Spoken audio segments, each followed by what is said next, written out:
Hello दोस्तों, नमस्कार। आज हिंदी साहित्य से बहुत ही महत्वपूर्ण क्लास और जिसमें से पहला प्रश्न कह रहा है, हिंदी साहित्य का आदिकाल किसे माना जाता है। तो ऑप्शन में 900 ईस्वी से 1050 ईस्वी, 1050 ईस्वी से 1375 ईस्वी, 1400 से 1600 ईस्वी और 1700 से 1850 ईस्वी। तो ध्यान रहे दोस्तों, कुछ कवियों के अनुसार आदिकाल 743 से 1343 माना जाता है, लेकिन यहाँ ऑप्शन में 1050 से 1375 कुछ कवियों के अनुसार माना गया है, वो ऑप्शन दिया गया है, इसलिए ऑप्शन आपका यहाँ पर बी सही है। बढ़ते हैं प्रश्न संख्या 2 की तरफ। प्रश्न संख्या 2 कह रहा है, पृथ्वीराज रासो के रचयिता कौन थे। केशवदास, चंद्रवरदाई, रसखान, बिहारी। ये बताना है भैया कि पृथ्वीराज रासो किसके द्वारा रचा गया है। तो ध्यान रहे, ये आदिकाल की रचना है और ये चंद्रवरदाई के द्वारा लिखी गई है, इसलिए ऑप्शन आपका बी सही हो जाता है। प्रश्न संख्या 3, आल्हा उदल की कथा किस बोली में प्रसिद्ध है। ये बताना है, आल्हा उदल की कथा जो है किस बोली में प्रसिद्ध है। अवधी, ब्रजभाषा, बुंदेलखंडी, खड़ी बोली। तो ध्यान रहे, आल्हा उदल की कथा भैया जो है वो बुंदेलखंडी भाषा में प्रसिद्ध है, इसलिए ऑप्शन आपका यहाँ पर सी सही हो जाएगा। बढ़ते हैं प्रश्न संख्या 4 की तरफ। प्रश्न संख्या 4 कह रहा है, वीर गाथा काल की रचनाओं की प्रमुख प्रवृत्ति क्या थी। भक्ति, श्रृंगार, वीर रस, सामाजिक यथार्थ। बताइए भैया, वीर गाथा काल की रचनाओं की प्रमुख प्रवृत्ति भैया, जब वीर गाथा है, वीर लोगों की गाथाएं गाई गई तो वो वीर रस पर लिखी जाएंगी। ठीक, तो प्रमुख प्रवृत्ति क्या हो जाएगी, वीर रस, इसलिए यहाँ पर विकल्प भैया भक्ति है, श्रृंगार है, वीर रस है, सामाजिक यथार्थ है, वीर रस। विकल्प यहाँ पर सी सही हो जाता है। प्रश्न संख्या 5 कह रहा है, पृथ्वीराज रासो किस छंद में लिखा गया है। सवैया, घनाक्षरी, दोहा, छप्पय, रोला। तो ध्यान रहे भैया, पृथ्वीराज रासो आदिकाल की रचना है और चंद्रवरदाई ने लिखा है और दोहा छप्पय में लिखा है, इसलिए विकल्प यहाँ सी सही हो जाता है। हम यहाँ पर सभी प्रश्नों के आंसर भी दे रखे हैं, इसलिए आप चाहो तो नोट्स बना लो, और ये परीक्षाओं के लिए बहुत ही महत्वपूर्ण प्रश्न है। परीक्षा देने से पहले एक बार इनको अवश्य देख के जाइएगा। प्रश्न संख्या 6 कह रहा है, भक्ति का। छठा प्रश्न कह रहा है, भक्ति काल की समय सीमा क्या है। 1200 ईस्वी से 1400 ईस्वी, 1350 ईस्वी से 1700 ईस्वी, 1600 ईस्वी से 1850 ईस्वी, 1700 से 1900 ईस्वी। तो ध्यान रहे दोस्तों, ये भक्ति काल की सीमा भी कुछ कवियों के अनुसार अलग अलग बताई गई है। यहाँ पर ऑप्शन डी आपका सही है, ये भी सही है, 1700 ईस्वी से 1900 ईस्वी। लेकिन कुछ कवियों ने संख्या 6, भक्ति काल की समय सीमा क्या है, 1200 ईस्वी से 1400 ईस्वी, 1350 से 1700 ईस्वी, 1600 से 1850 ईस्वी, 1700 से 1900 ईस्वी। तो ध्यान रहे दोस्तों, 1350 से 1700 ईस्वी, इसलिए विकल्प आपका बी सही। बढ़ते हैं प्रश्न संख्या 7 की तरफ। प्रश्न संख्या 7 कह रहा है, निर्गुण भक्ति धारा के प्रमुख कवि कौन हैं। तो भैया, जब निर्गुण की बात कही जाए तो प्रमुख कवि कबीरदास जी आ जाते हैं, क्योंकि निर्गुण भक्ति शाखा की 2 शाखाएं हैं, एक ज्ञानाश्रयी और एक प्रेमाश्रयी। तो निर्गुण के प्रमुख अगर जो कहा जाए तो कबीरदास, और निर्गुण के ज्ञानाश्रयी के प्रमुख कवि पूछे तब भी कबीरदास, प्रेमाश्रयी के पूछे तो मलिक मोहम्मद जायसी। यहाँ पर कह रहा है, निर्गुण भक्ति धारा के प्रमुख कवि कौन है। तो भैया कबीरदास हैं। ऑप्शन में तुलसीदास, कबीर, सूरदास, रसखान। लेकिन ध्यान रहे, निर्गुण के कौन है, कबीरदास, इसलिए विकल्प आपका बी सही है। बढ़ते हैं प्रश्न संख्या 8 की तरफ। 8 कह रहा है, रामचरितमानस किस भक्ति धारा की रचना है। तो यह ध्यान रहे भैया, वो निर्गुण की थी और रामचरितमानस सगुण की है, क्योंकि रामचरितमानस तुलसीदास की है और तुलसीदास सगुण भक्ति शाखा के प्रमुख कवि हैं, इसलिए विकल्प आपका सी सही हो जाता है, सगुण राम भक्ति। बढ़ते हैं प्रश्न संख्या 9 की तरफ। कबीर की भाषा क्या थी। तो ध्यान रहे दोस्तों, कबीर की भाषा साधुक्कड़ी, पंचमेल खिचड़ी कही जाती है। यहाँ पर पंचमेल खिचड़ी में खड़ी बोली के शब्द भी हैं, इसलिए यहाँ पर साधुक्कड़ी और खड़ी बोली, इसलिए विकल्प आपका कौन सही होगा, सी सही हो जाएगा। बढ़ते हैं प्रश्न संख्या 10 की तरफ। सूरदास किस संप्रदाय से जुड़े थे। बताइए, नाथ संप्रदाय, वल्लभाचार्य संप्रदाय, कबीर पंथ से, रामानंदी संप्रदाय से। तो सूरदास के गुरु भैया वल्लभाचार्य थे, तो वल्लभाचार्य संप्रदाय से जुड़े थे, इसलिए विकल्प आपका भी सही हो जाता है। बढ़ते हैं प्रश्न संख्या 11 की तरफ। यहाँ रीतिकाल से कुछ जुड़े हुए प्रश्न, सबसे पहले आदिकाल से जुड़े हुए 5 प्रश्न आए, फिर भक्ति काल से, अब रीतिकाल से 5 प्रश्न। देखिए, सभी कालों से समय संबंधी एक एक प्रश्न है और बहुत ही इंपॉर्टेंट सभी प्रश्न है। यहाँ पर भैया रीतिकाल की समय सीमा क्या है? तो भैया 1500 से 1700 ईस्वी, 1700 से 1900 ईस्वी, और फिर 1850 से 1950, और है 1375 से 1600। 1375 से प्रश्न संख्या 11 देखिए, रीतिकाल की समय सीमा पूछ रहा है। 1500 से 1700, 1700 से 1900, 1850 से 1950, 1375 से 1600 ईस्वी। तो भैया भक्ति काल के बाद रीतिकाल आता है, इसलिए यहाँ पर ऑप्शन बी सही हो जाएगा। 1700 ईस्वी से 1900 ईस्वी, विकल्प आपका बी सही हो जाता है। बढ़ते हैं प्रश्न संख्या 12 की तरफ। 12 कह रहा है रीतिकाल का प्रमुख रस कौन सा था? श्रृंगार, वीर, भक्ति, करुण। तो भैया रीतिकाल की सारी कविताएं श्रृंगार पर लिखी हुई हैं, भक्ति पर हैं, लेकिन प्रमुख रस की बात जब कही जाए तो श्रृंगार है, इसलिए विकल्प आपका ए सही। बढ़ते हैं प्रश्न संख्या 13 की तरफ। प्रश्न संख्या 13 कह रहा है सतसई किसकी रचना है? बिहारी, केशवदास, देव, मतिराम। तो सतसई की बात कही जाए तो भैया ये सबसे बिहारी की प्रमुख रचना है, विकल्प आपका ए सही है। बढ़ते हैं प्रश्न संख्या 14 की तरफ। प्रश्न संख्या 14 कह रहा है शिवराज भूषण किसकी रचना है? भूषण की है, देव की है, केशवदास की है, मतिराम की है। तो शिवराज भूषण भैया, भूषण शब्द लगा है इसलिए महाकवि भूषण की ही है, विकल्प आपका ए सही हो जाता है। बढ़ते हैं प्रश्न संख्या 15 की तरफ। 15 कह रहा है रीतिकाल को कितनी धाराओं में बांटा जाता है? तो भैया रीतिकाल को 3 धाराओं में बांटा गया है। हम धाराएं भी आपको बता दें, वो धाराएं हैं नंबर 1 पर रीति सिद्ध, फिर रीतिबद्ध, फिर रीति मुक्त।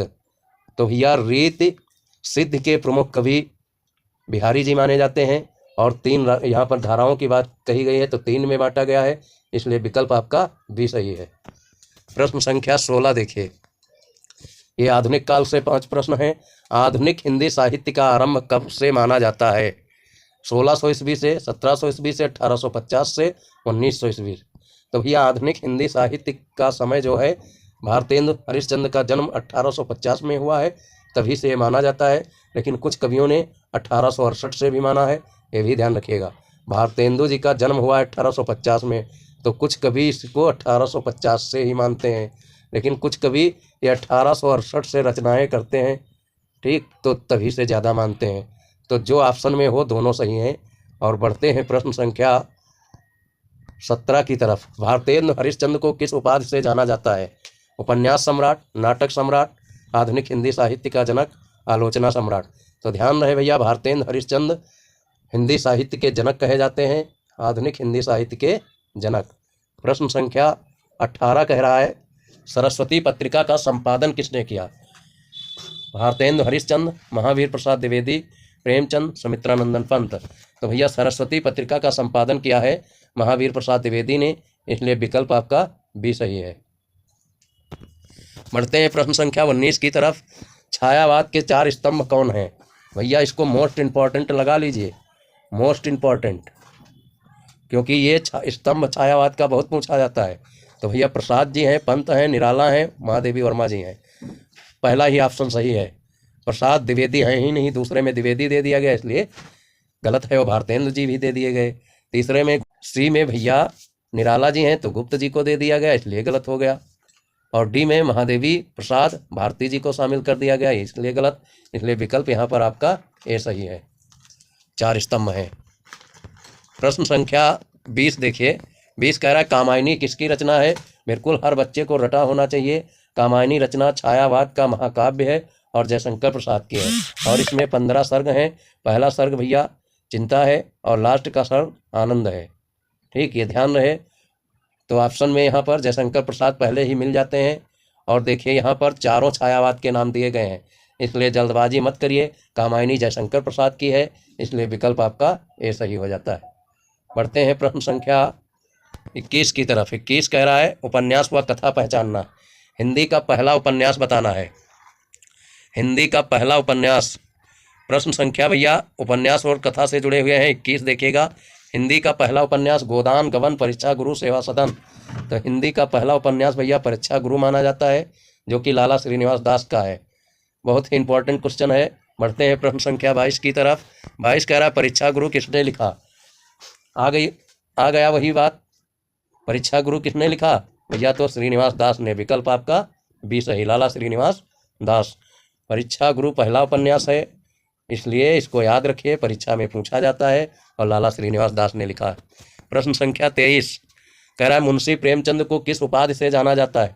नाटक सम्राट, उपन्यास सम्राट, आलोचना सम्राट, भाषा रत्न। तो ध्यान रहे भैया, मुंशी प्रेमचंद को उपन्यास सम्राट के नाम से जाना जाता है। विकल्प आपका भी सही। बढ़ते हैं प्रश्न संख्या 24 की तरफ। प्रश्न संख्या 24 कह रहा है गोदान किसकी रचना है? श्रीलाल शुक्ल, यशपाल, प्रेमचंद, रामविलास शर्मा। तो गोदान उपन्यास भैया बहुत फेमस उपन्यास मुंशी प्रेमचंद का है, इसलिए विकल्प आपका सी सही है। बढ़ते हैं प्रश्न संख्या 25 की तरफ। 25 कह रहा है राग दरबारी किसकी रचना है? धर्मवीर भारती, श्रीलाल शुक्ल, यशपाल, अमृतलाल नागर। तो ध्यान रहे भैया, राग दरबारी ये रचना श्रीलाल शुक्ल की है, इसलिए विकल्प आपका भी सही है। बढ़ते हैं प्रश्न संख्या 26 की तरफ। नाटक व नाटक कला, नाट्य कला, आधुनिक हिंदी नाट्य कला के जनक कौन हैं? बताना है भैया। जयशंकर प्रसाद हैं, मोहन राकेश हैं, भारतेंद्र हरिश्चंद्र हैं, गिरिजा कुमार माथुर हैं। आधुनिक हिंदी नाट्य कला के जनक बताना है। तो भैया जब आधुनिक की बात कही जाए तो यहाँ पर भारतेंद्र हरिश्चंद्र जी आ जाते हैं। विकल्प आपका सी सही। बढ़ते हैं प्रश्न संख्या अगले 27 की तरफ। आषाढ़ का एक दिन किसका नाटक है? मोहन राकेश का, प्रसाद का, प्रेमचंद, भारती। तो आषाढ़ का एक दिन भैया ये नाटक फेमस मोहन राकेश का है, इसलिए पहला ही ऑप्शन सही है, ए मोहन राकेश। बढ़ते हैं प्रश्न संख्या 28 की तरफ। प्रश्न संख्या 28 कह रहा है स्कंदगुप्त नाटक किसने लिखा? महादेवी वर्मा, जयशंकर प्रसाद, द्विवेदी, नागार्जुन। ध्यान रहे भैया, इस जयशंकर प्रसाद का प्रसिद्ध नाटक है, इसलिए विकल्प आपका भी सही। प्रश्न संख्या 29 देखिएगा, मोहन राकेश किस विधा से जुड़े हैं? तो ध्यान रहे कविता, आलोचना, नाटक, व्याकरण। तो ये भैया नाटक से जुड़े हुए हैं, विकल्प आपका सी सही। प्रश्न संख्या 30 देखिए, भारतेंद्र हरिश्चंद्र ने लगभग कितने नाटक लिखे हैं? तो भैया ध्यान रहे 5, 10, 13, 20, 13 नाटक लिखे, विकल्प सी सही है। प्रश्न संख्या 31 से देखिएगा, आलोचना और निबंध से जुड़े हुए बहुत ही इंपॉर्टेंट प्रश्न है। हिंदी साहित्य का प्रथम मौलिक आलोचक कौन है? बिल्कुल स्टार लगा लीजिए दोस्तों, ये परीक्षा में हर बार पूछा जाता है। भारतेंद्र हरिश्चंद्र, आचार्य रामचंद्र शुक्ल, महावीर प्रसाद द्विवेदी, नामवर सिंह। तो भैया हिंदी साहित्य का जब मौलिक आलोचक कहा जाए तो आचार्य रामचंद्र शुक्ल हैं, इसलिए विकल्प आपका भी सही है। बढ़ते हैं प्रश्न संख्या 32 की तरफ। 32 कह रहा है हिंदी साहित्य का इतिहास किसकी रचना है? तो भैया रामविलास शर्मा है, आचार्य शुक्ल हैं, महादेवी वर्मा है, द्विवेदी हैं। ये भी स्टार लगा लीजिए, आचार्य रामचंद्र शुक्ल की है, विकल्प आपका भी सही है। बढ़ते हैं प्रश्न संख्या 33 की तरफ। प्रश्न संख्या 33 लिखा है काव्य की भूमिका किसने लिखी? रामधारी सिंह दिनकर, रामविलास शर्मा, नामवर सिंह, निराला। तो ध्यान रहे भैया, काव्य की भूमिका लिखा है रामधारी सिंह दिनकर ने, इसलिए विकल्प आपका ए सही। बढ़ते हैं प्रश्न संख्या 34 की तरफ। 34 कह रहा है नामवर सिंह किस विधा में प्रसिद्ध हैं? आलोचना, उपन्यास, नाटक, कविता। नामवर सिंह को बताना है भैया। तो नामवर सिंह भी आलोचना के लिए जाने जाते हैं, इसलिए विकल्प आपका ए सही है। प्रश्न संख्या 35 देखिए, आचार्य उपाधि किसे दी गई? भारतेंद्र हरिश्चंद्र, रामचंद्र शुक्ल, महावीर प्रसाद द्विवेदी, प्रेमचंद। तो आचार्य रामचंद्र शुक्ल को कहा जाता है, इसलिए विकल्प आपका भी सही। बढ़ते हैं प्रश्न संख्या 36 की तरफ। प्रश्न संख्या 36 कह रहा है भाषा व व्याकरण से है किस भाषा परिवार से संबंधित है, ये बताना है। इंपॉर्टेंट क्वेश्चन है। द्रविड़, ऑस्ट्रिक, हिंद यूरोपीय, आर्य, तुर्की। तो ध्यान रहे भैया, ये हिंद यूरोपीय, तुर्की, हिंद यूरोपीय, आर्य से संबंधित है, इसलिए भैया विकल्प सी सही है। बढ़ते हैं प्रश्न संख्या 37 की तरफ। 37 कह रहा है हिंदी का उद्गम कहाँ से हुआ? उर्दू, संस्कृत, प्राकृत, अपभ्रंश, पाली, फारसी। तो ध्यान रहे जब उद्गम की बात की जाए तो सबसे पहले संस्कृत, फिर प्राकृत, फिर अपभ्रंश। विकल्प आपका भी सही। प्रश्न संख्या 38 देखिएगा। 38 कह रहा है हिंदी दिवस कब मनाया जाता है? 26 जनवरी, 14 सितंबर, 2 अक्टूबर, 15 अगस्त। तो ध्यान रहे भैया, हिंदी दिवस 14 सितंबर को मनाया जाता है, और भारत में विश्व में कहा जाए तो 10 जनवरी को मनाया जाता है, इसलिए यहाँ विकल्प आपका भी सही है। 14 सितंबर सन 1949 को राजभाषा का दर्जा प्राप्त हुआ है, तभी से ये हिंदी दिवस के रूप में मनाया जाता है। प्रश्न 39 कह रहा है हिंदी को संविधान में राजभाषा कब घोषित किया गया? 1947, 1949, 50, 52। अभी हम बता चुके हैं सन 1949, इसलिए विकल्प आपका भी सही। प्रश्न संख्या 40 देखिए, हिंदी की प्रमुख बोलियां कौन सी हैं? अवधी, ब्रज, भोजपुरी, बंगाली, गुजराती, पंजाबी। संस्कृत, पाली, प्राकृत, उर्दू, मराठी, गुजराती। तो ध्यान रहे भैया, बोलियों की बात की जा रही है तो अवधी, ब्रज, भोजपुरी। विकल्प आपका ए सही है। बढ़ते हैं प्रश्न संख्या 41 की तरफ। यहाँ से विविध प्रश्न दिए गए हैं। राष्ट्रभाषा और राजभाषा में क्या अंतर है? दोनों एक ही हैं। राष्ट्रभाषा पूरे देश की राजभाषा, शासन कार्य की। राष्ट्रभाषा केवल राज्यों की, राजभाषा केंद्र की। और डी विकल्प कह रहा है कोई अंतर नहीं है। तो भैया राष्ट्रभाषा पूरे देश की है और राजभाषा शासन कार्य की है। विकल्प आपका बी सही हो जाता है। इंपॉर्टेंट क्वेश्चन है भैया। प्रश्न संख्या 42 कह रहा है हिंदी का पहला महाकाव्य कौन सा है? कामायनी, पृथ्वीराज रासो, रामचरितमानस, सतसई। तो भैया आदिकाल में पृथ्वीराज रासो जो चंद्रवरदाई के द्वारा लिखा गया, ये हिंदी का पहला महाकाव्य कहा जाता है। विकल्प आपका बी सही। प्रश्न संख्या 43 देखिए, लिखा है गीतांजलि किस भाषा में लिखी गई? हिंदी, बांग्ला, अंग्रेजी, उर्दू। तो ध्यान रहे भैया, गीतांजलि रविन्द्रनाथ टैगोर ने बांग्ला भाषा में लिखा है। विकल्प आपका बी सही। प्रश्न संख्या 44, भारत रत्न से सम्मानित हिंदी साहित्यकार कौन है? प्रेमचंद, पंडित हजारी प्रसाद द्विवेदी, गोविंद वल्लभ पंत, सुमित्रानंदन पंत। तो भैया भारत रत्न से सम्मानित हिंदी साहित्यकार की बात कही जाए तो सुमित्रानंदन पंत जी हैं। विकल्प आपका डी सही हो जाता है। प्रश्न संख्या 45 देखिए, हिंदी की पहली राष्ट्रीय पत्रिका सरस्वती किसने शुरू की? भारतेंद्र हरिश्चंद्र, महावीर प्रसाद द्विवेदी, बालकृष्ण भट्ट, प्रेमचंद। तो हिंदी की पहली राष्ट्रीय पत्रिका सरस्वती भैया महावीर प्रसाद द्विवेदी ने शुरू की है। विकल्प आपका बी सही हो जाता है। फिर है प्रश्न 46, हरिश्चंद्र उपनाम से कौन जाने जाते थे? तो भैया ये हैं प्रेमचंद, भारतेंद्र जी, बालकृष्ण भट्ट, अमृतलाल नागर। तो ये हरिश्चंद्र उपनाम से जाने जाने वाले भारतेंद्र जी हैं। विकल्प आपका बी है सही, क्योंकि इन्होंने एक दोहा भी लिखा है अपने बारे में कि चंद्र टरे सूरज टरे, टरे जगत व्यवहार, पैदृण हरिश्चंद्र का, टरे न सत्य विचार। तभी से ये सत्यवादी हरिश्चंद्र कहे जाते हैं। तो इनको भैया हरिश्चंद्र की उपाधि प्राप्त है। विकल्प आपका बता चुके हैं बी सही है। प्रश्न संख्या 47 देखिए, छायावाद के प्रवर्तक कौन माने जाते हैं? स्तंभ की बात हो चुकी है आगे, प्रसाद, पंत, वर्मा, निराला। और यहाँ पर प्रवर्तक की बात की जाती है तो पंत हैं, प्रसाद हैं, निराला हैं, महादेवी हैं, लेकिन छायावाद का प्रवर्तक प्रसाद जी को कहा जाता है। विकल्प आपका बी सही। प्रश्न संख्या 48 देखिए, अनामिका काव्य संग्रह किसका है? ये भैया निराला, प्रसाद, पंत, भारती। तो ये जो अनामिका है ये निराला जी का है। विकल्प आपका ए सही। बढ़ते हैं प्रश्न संख्या 49 की तरफ। पल्लव किसका काव्य संग्रह है? महादेवी वर्मा, सुमित्रानंदन पंत, प्रसाद, निराला। तो ध्यान रहे दोस्तों, ये भैया पंत की रचना है, इसलिए विकल्प आपका बी सही। प्रश्न संख्या 50 बहुत ही इंपॉर्टेंट, महादेवी वर्मा को किस उपाधि से जाना जाता है? आधुनिक मीरा, आलोचना सम्राट, नाटक सम्राट, उपन्यास सम्राट। भैया महादेवी वर्मा को आधुनिक मीरा के नाम से जाना जाता है, इसलिए विकल्प आपका ए सही। बहुत ही बात समझ में आई है तो शेयर जरूर करिएगा और वीडियो को लाइक करिए, चैनल को सब्सक्राइब कर लीजिए। हम आपके लिए जान लगा देंगे। आप भी मेहनत करिए और निश्चित ही सफलता पाइए। थैंक यू दोस्तों।